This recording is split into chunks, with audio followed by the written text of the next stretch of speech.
Hello students, welcome to the inspire academics. तो आप लोगों को याद होगा क्लास 12 के चैप्टर नंबर 10 बायोमोलिक्यूल्स में मैं आप लोगों को पढ़ा रहा था। लास्ट क्लास में हमने किया था न्यूक्लियोटाइड्स। तो न्यूक्लियोटाइड्स क्या होते हैं? बेसिकली अगर हम बात करें तो दो टाइप के होते हैं, जो कि हम बोल सकते हैं, एक तो डीएनए होता है और दूसरा अगर हम बात करें तो आरएनए होता है। तो इनमें से हम लोग जैसे न्यूक्लियोटाइड को हम फॉर्मेशन कैसे करते हैं, तो हमने लास्ट में पढ़ा था ये sugar plus base plus phosphate group. तो इन तीनों को मिलाएंगे, मिक्स करेंगे और इनके साथ में एक प्रॉपर बॉन्डिंग के साथ में हम लोग बोलेंगे क्या, इन तीनों को मैच कराएंगे। मतलब कि ये रहेगा, हमारा ऑर्डर भी सेम रहेगा, sugar base and phosphate group, है ना। मतलब ये हम बोल सकते हैं एक साइड, ये इधर इधर की साइड हम देखें तो फॉस्फेट ग्रुप है, ये बीच में हमारे पास इधर ये शुगर है और इधर हमारे पास बेस है। तो हम बोल सकते हैं ये ऑर्डर में रहता है। और उसके बाद हम ये लंबी एक चेन बना लेते हैं, जिसको हम बोल सकते हैं डीएनए मॉलिक्यूल्स या फिर आरएनए मॉलिक्यूल्स। अगर वो सिंगल हेलिक्स में कन्वर्ट होता है तो फिर आरएनए मॉलिक्यूल बनाता है, और अगर डबल हेलिक्स में कन्वर्ट होता है तो फिर वो डीएनए मॉलिक्यूल में कन्वर्ट हो जाता है। डीएनए हमारा इसी से बनता है। ओके, तो पॉलीन्यूक्लियोटाइड होता है बेसिकली हमारा जो डीएनए है या फिर आरएनए है। तो इन दोनों को हम बोल सकते हैं। अब इसमें हम लोग आज पढ़ने वाले हैं सबसे पहले कि जो जेम्स वॉटसन थे, जो James Watson and Francis Crick, इन दोनों ने डबल स्ट्रैंड हेलिक्स का मतलब इन्होंने रिसर्च किया था कि डीएनए का जो डबल हेलिक्स स्ट्रक्चर का इन्होंने ही रिसर्च किया था। ओके, तो ये जो है इन्होंने क्या किया था हमारे पास, ये जो डीएनए पहले हम लोग बोलते थे कि इसका स्ट्रक्चर कैसा होगा कैसा नहीं होगा, तो हम लोग बस अज्यूम करते थे कैसा नहीं, मतलब आरएनए से डिफरेंट कैसे है ये, मतलब कि दोनों में डिफरेंस क्या है, स्ट्रक्चर में डिफरेंस क्या है। तो हम लोगों को पता नहीं था। तब इन्होंने क्या किया, इन्होंने डबल स्ट्रैंड हेलिक्स का जो कॉन्सेप्ट था इन्होंने दिया रिसर्च करके। अब हम आगे देखते हैं हमारे पास। तो ये होता है, जैसे हमारे पास क्या होता है, two nucleic acid chain are bound together by hydrogen H bond, यानी कि हमारे पास hydrogen bonds between pair of bases. तो हमारे पास क्या है होता है, जो न्यूक्लिक एसिड है, तो दो न्यूक्लिक एसिड्स चेन में जब बंधे होंगे हम बोल सकते हैं, तो वो क्या होंगे, कैसे बंधेंगे, एच बॉन्डिंग यानी कि हाइड्रोजन बॉन्डिंग इसमें होती है। अब इसके बाद हम और दूसरे कैरेक्टरिस्टिक्स देखते हैं। तो both strand are complementary complementary to each other. Okay, यानी कि दोनों एक दूसरे को कॉम्प्लीमेंट करते हैं, साथ ही साथ खड़े रहते हैं, यानी कि पैरेलल एक टाइप से चलते रहते हैं। इसके अलावा अगर हम देखें तो A forms H bond with T. T क्या हमारे पास थाइमिन, हमने लास्ट टाइम पे पढ़ा था। एंड अगर दूसरे की बात करें तो C cytosine form H bond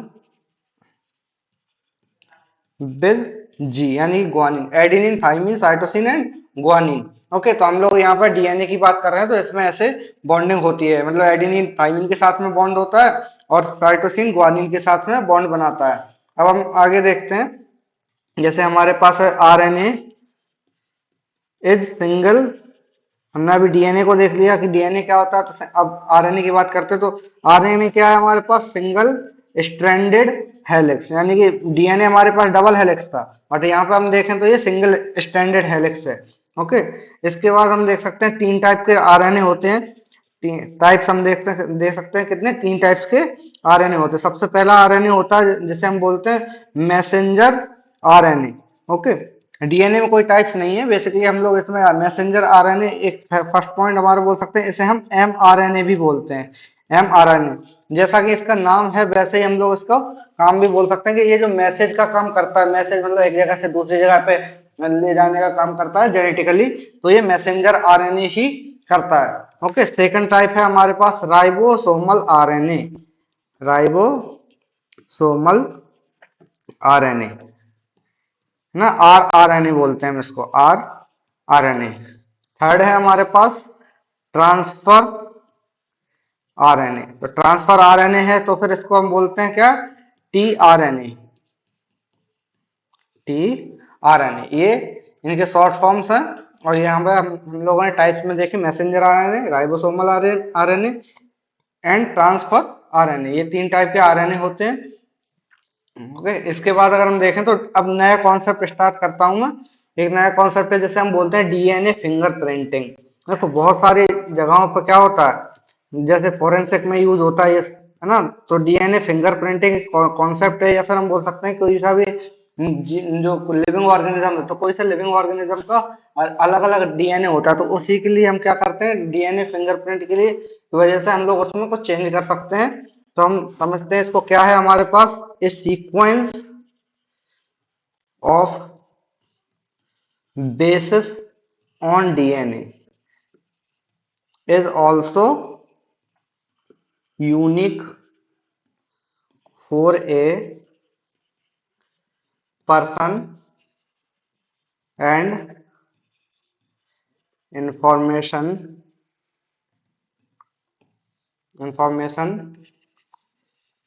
regarding this is called DNA fingerprinting। Okay, तो ये हमारे पास क्या बोल सकते हैं, sequence of basis on DNA is also unique for a person and information regarding this is called DNA fingerprinting. यानी कि जितने भी ऑर्गेनिजम्स होते हैं, लिविंग ऑर्गेनिजम्स, उनमें सभी में डिफरेंट डिफरेंट टाइप का जो बॉन्ड होता है, और हम बोल सकते हैं डिफरेंट डिफरेंट टाइप की प्रॉपर्टीज प्रेजेंट होती हैं, इंफॉर्मेशन प्रेजेंट होती है, तो उसे उसे ही हम क्या बोलते हैं, उसको रीड करना पढ़ना, उसको क्या है हमारे पास डीएनए फिंगरप्रिंटिंग, ये टेक्नोलॉजी हम इसमें यूज करते हैं। सेकंड अगर पॉइंट देखें हम, some same for every all and can't be altered. Okay, यानी कि सेम किसी का भी हो नहीं सकता डीएनए या फिर आरएनए की बात करें तो, और उसके अलावा ये सभी का मतलब सेम नहीं हो सकता, थोड़ा थोड़ा डिफरेंट ये होता ही है। ओके, यूसेज यूसेज में सबसे पहले अगर हम देखें तो आइडेंटिफिकेशन किसी चीज की, वैसे जैसे सपोज करो कि हमें कभी चोट लगती है, या फिर हमारा जो जो फोरेंसिक में क्या होता है, बॉडी पूरी कभी कभी जल जाती है किसी की, है ना। तो उस टाइम पे क्या करते हैं जो साइंटिस्ट रहते हैं, या फिर जो हम बोल सकते हैं डॉक्टर्स होते हैं, पोस्टमार्टम के थ्रू और ये डीएनए फिंगरप्रिंट के थ्रू पता लगाते हैं कि ये डीएनए किसका है। तो वो डीएनए फिंगरप्रिंटिंग टेक्नोलॉजी वही यूज करते हैं जिससे कि बॉडी का पता लगाया जा सके कि ये बॉडी है किसकी। ओके, इससे हम लोग क्या कर रहे हैं, मतलब कि आइडेंटिफिकेशन ऑफ एनिमल्स, यानी कि किसी जानवर की है या फिर किसी ह्यूमन की है या किसी भी और अदर ऑर्गेनिज्म की है, किसी ऑर्गेनिज्म की है, उसके अकॉर्डिंग हम इसमें आइडेंटिफाई कर सकते हैं। अब इसके अलावा हम क्या काम करवा सकते हैं इससे, पैटर्निटी इशू इंफॉर्मेशन। ओके, या फिर हम बोल सकते हैं डिटर्मिनेशन। ओके, हमारे पास क्या है, पैटर्निटी इशू डिटर्मिनेशन, जैसे पता नहीं होता कभी कभी ये जो बच्चा है वो किसका है, तो उसके लिए हम लोग क्या करते हैं, पैटर्निटी टेस्ट करवा सकते हैं। तो पैटर्निटी का जो इशू रहता है या प्रॉब्लम रहती है किसी को कि किसका बेबी है, तो उसके लिए हम क्या कर सकते हैं, इसको डिटरमाइन करवाने के लिए डीएनए फिंगरप्रिंटिंग की यूज करते हैं। फिर उसके बाद आइडेंटिफिकेशन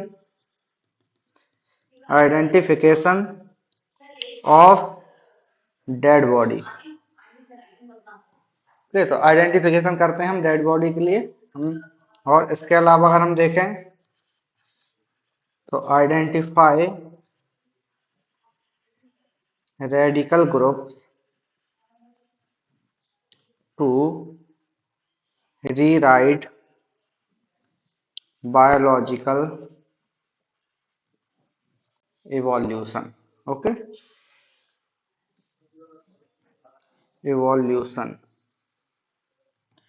हमारे पास क्या हो सकता है, आइडेंटिफाई कर सकते हैं हम किसी भी रेडिकल ग्रुप को, और उसको रीराइट हम कर सकते हैं। जैसे कि अगर कुछ भी डीएनए में या फिर आरएनए में हमें इंप्रूवमेंट करनी है तो हम इस टेक्निक के थ्रू कर सकते हैं, क्योंकि हम पहले पढ़ सकते हैं उसको डीएनए के कोड्स क्या हैं, डीएनए के कोड्स के बाद हम उसको रीराइट कर सकते हैं, है ना। तो हम क्या कर सकते हैं, इसकी वजह से जो वेरिएशन होती है इवोल्यूशन करवाने के लिए, तो हम इसमें जैसे कोई सपोज करो कोई ऑर्गेनिज्म किसी हैबिटेट में फिट नहीं हो रहा है ना। सपोज करो कि हमारा कूल हैबिटेट है और इधर ये हल्के से बोल सकते हैं वार्म हैबिटेट के लिए ये अच्छे से रह सकता है। बट यहाँ पे कोई डिजास्टर हुआ तब क्या करेगा, ये अपने आप को अडॉप्ट करने का ट्राई करेगा, क्या करेगा, अडॉप्ट करने का ट्राई करेगा, और ये यहाँ पे जाएगा, है ना। तो ये यहाँ पे जाएगा, तो यहाँ अडॉप्शन के बाद हम बोल सकते हैं यहाँ पे वो आराम से रह पाएगा। तो डीएनए फिंगरप्रिंटिंग, हम इसको एवोल्यूशन को भी समझ सकते हैं कि ये जो एक मतलब हम बोल सकते हैं क्या, कि एक पर्टिकुलर ऑर्गेनिज्म है वो कहाँ से इवॉल्व हुआ है और कहाँ से वो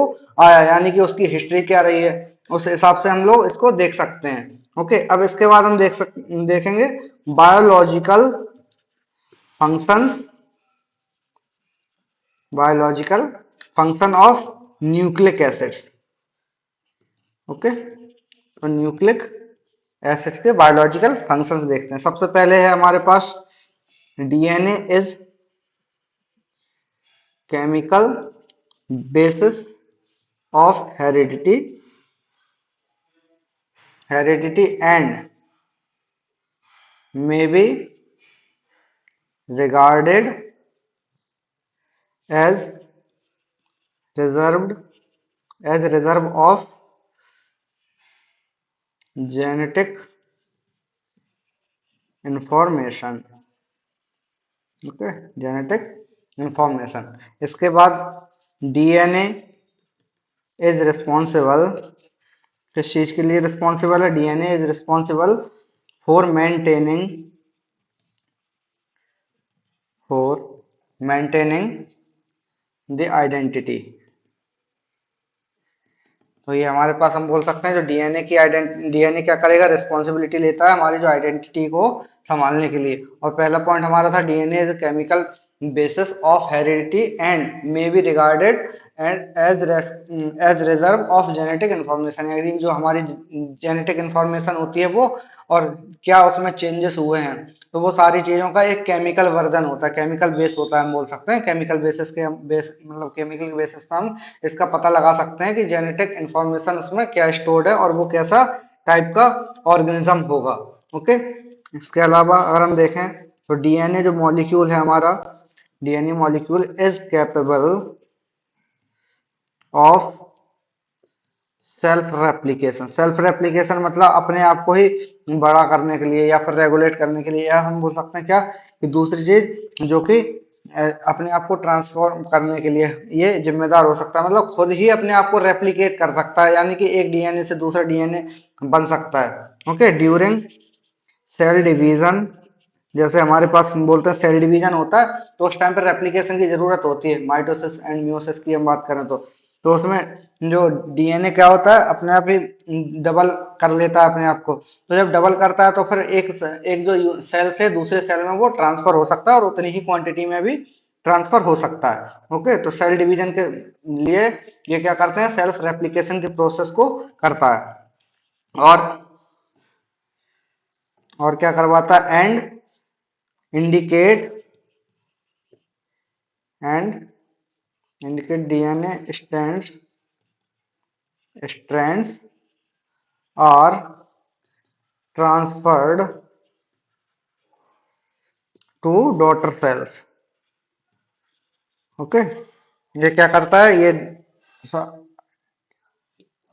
तो ये हम बोल सकते हैं जो डॉटर सेल में क्या करता है अपने आप को ट्रांसफर कर लेता है, या फिर हम बोल सकते हैं यहाँ पे इंडिकेट वर्ड सही नहीं लग रहा है तो हम यहाँ पे बोल सकते हैं आइडेंटिकल।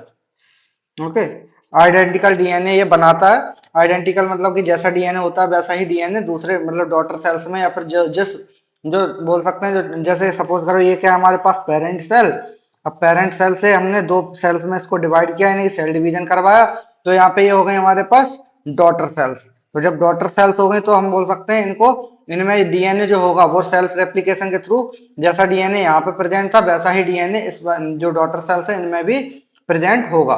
ओके, तो इस टाइप से हम बोल सकते हैं सेल्फ रेप्लिकेशन की प्रोसेस होती है ड्यूरिंग, हम बोल सकते हैं किसके, ड्यूरिंग किसके रेप्लिकेशन, यानी कि जो सेल डिवीजन होता है उसके ड्यूरिंग, है ना, उसके टाइम पीरियड में। अब इसके बाद हमारे पास आता है प्रोटीन सिंथेसिस। तो प्रोटीन सिंथेसिस भी कर सकता है। Okay, protein synthesis in cell.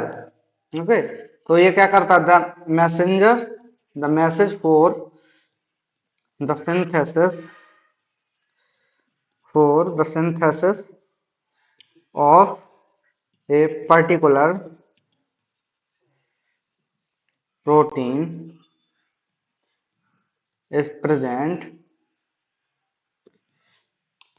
In DNA. Okay, हम बोल सकते हैं क्या, डीएनए जो सिंथेसिस होता है एक सेल के अंदर, वो मैसेज क्या कर सकता है, message for the synthesis of particular protein is present in the DNA, यानी डीएनए में प्रेजेंट होता है वो पर्टिकुलर मैसेज के प्रोटीन का सिंथेसिस करना है सेल में या फिर नहीं करना है, क्या मतलब ये रेगुलेट कर सकता है डीएनए हमारा। अब इसके बाद आते हैं हम एक और नए टॉपिक के साथ में, जो कि है हार्मोन्स। तो हार्मोन्स क्या होते हैं बॉडी में, हार्मोन्स हमने लास्ट टाइम पे थोड़ा सा पढ़ा था, अब हम इसकी प्रॉपर्टीज भी देख सकते हैं। तो क्या है हमारे पास, chemical produced by endocrine glands, endocrine glands.